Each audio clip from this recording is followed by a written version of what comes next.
Hi guys! Hello! Air Signs, Gemini, Libra, and Aquarius. Welcome dito sa aking channel, Kapalaran 888. Welcome! Alamin natin to ng messages, vibration, gabay, energy para sa lahat ng Air Signs, Gemini, Libra, and Aquarius. Ito ay general daily tarot reading guys. Okay. 3 cards. Air Signs. Sa araw na ito, sinasabi ng baraha sa'yo dito na posibleng matitrigger yung emotion mo, emotional or financial, yung mga nangyari sa'yo sa nakaraan, like financial issues, emotional issues, or kung ano pa man, ay posibleng bumalik ulit. So, kung ano man itong nangyari sa'yo sa nakaraan, kailangan mong matutunan kung ano yung lessons na nakuha mo doon. Okay? Ang unang-una, example dito is, yung scarcity sa pera, 'di ba? Maraming pagkakataon sa past na nahirapan ka na balansehin yung salapi. Ano yung natutunan mo dati, 'di ba? So kung halimbawa nakaranas ka ng problema sa pera dahil sa overspending or dahil sa bisyo or dahil sa maraming umaasa sa iyo, sinasabi ng barahan na kailangan mong matutunan kung ano yung leksyon, kung ano yung gustong iparating sa'yo ng universe from your past experience, okay? And sa araw na ito, relax and trust the universe na lahat ng ito na pinagdadaanan mo ay may pag-asa kang malutas ito, okay? From Archangel Raphael, sinasabi ng barahan na may parating na abundance, pero since masyado kang focus sa negativity sa paligid mo, like nakikita mo puro na lang black and blue, parang ganon, hindi mo nakikita na may parating. So, kailangan natin na buksan ang ating puso, ang ating isip, ang ating sarili para sa abundance na to. Okay? Kailangan natin na maging parang anong tawag dito, ilapit natin ang ating sarili sa Panginoon. Parang ganon yung sinasabi. Kasi may nakikita ako dito na Air Signs, Gemini, Libra, and Aquarius na masyado siyang nababalutan ng hatred, 'di ba? Pwedeng Gemini ito, or pwedeng Aquarius, or pwedeng Libra. Balot na balot ng galit yung puso niya. And sa sobrang galit niya, hindi niya na nakikita yung liwanag, hindi niya na nakikita yung blessings or yung abundance nga na umiikot-ikot lang sa paligid niya. Hindi nakakapasok yung abundance kasi punong-puno siya ng galit, punong-puno siya ng hinanakit. Okay? Relationship naman, sinasabi ng baraha mo sa'yo dito na nasa iyo yun kung gusto mong makipagrelasyon or gusto mong mag-work yung relationship. So, if ever may problema ka sa relationship, ang sagot daw sa problema mo is nasa iyo. Okay? Ikaw yung magdedesisyon, ikaw yung gagawa ng relasyon mo, ikaw yung magtatrabaho sa relationship mo, ikaw yung sasagot, or alam mo kung ano yung kasagutan dyan sa issues mo sa relasyon. Okay? Pwedeng may nanliligaw sa'yo or pwedeng may nagkakagusto sa'yo. So, it's up to you kung i-entertain mo ba to or i-disregard mo siya or i-ignore mo lang or kung ano pa man. Okay?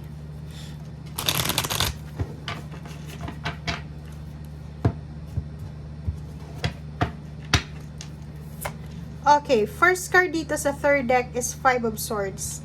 Nakikita ko sa'yo dito na mayroon kang gustong i-give up. Okay?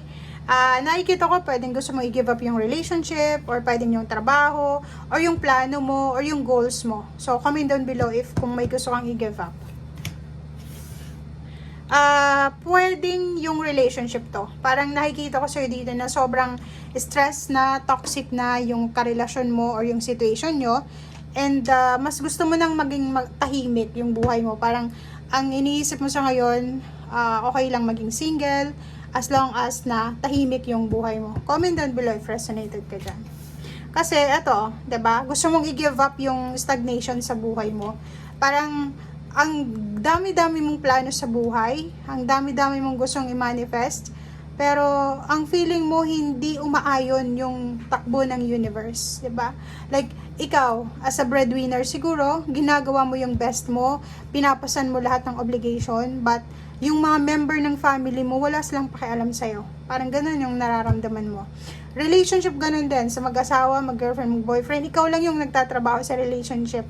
Yung isa is nanloloko, may third party, or yung isa is parang ano lang siya, binata at dalaga. Parang ganun. Pero ikaw, sobra kang faithful, sobrang, alam mo yun, ginagawa mo yung best para maayos yung issues. Ikaw yung foundation.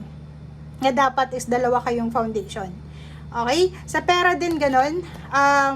Naghihintay ka siguro ng pera. It's either sweldo, tulong, utang, or kano pa man siya. And until now, hindi pa rin siya dumarating. So parang gusto mong isuko na lang, bahala na, ayoko na, parang ganun. Wow! And family din, sa relationship, ang dami-daming away, mga kapamilya, anak, asawa, yun, kapitbahay, or member ng family, palaging nag-aaway-away. So, nakikita mo yung sarili mo na sawang-sawa ka na. Ayaw mo na eh. Gusto mo nang i-give up. Ayaw mo nang, 'di ba, parang iniisip mo na sobrang toxic na. Gusto mo na ng tahimik na buhay. Yung simple lang, pero tahimik. Yung nakakatulog ka ng maayos kasi walang galit sa'yo.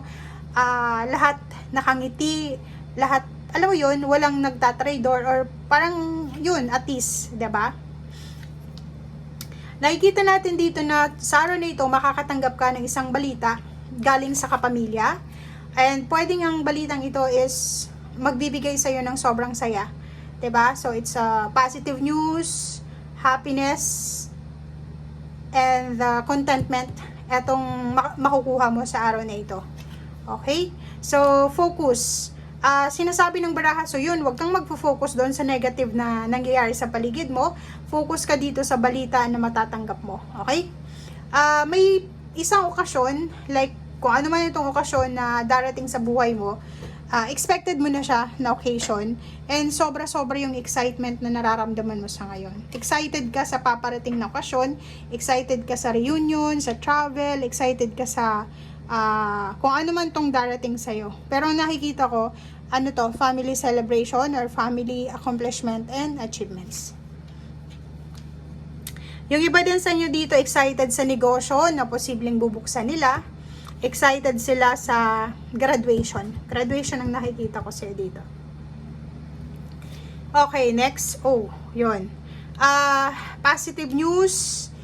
Doble positive news, triple positive news ang pwedeng matanggap mo sa araw na ito, na pwedeng maging parang siya yung magpapawi ng lahat ng pagod mo.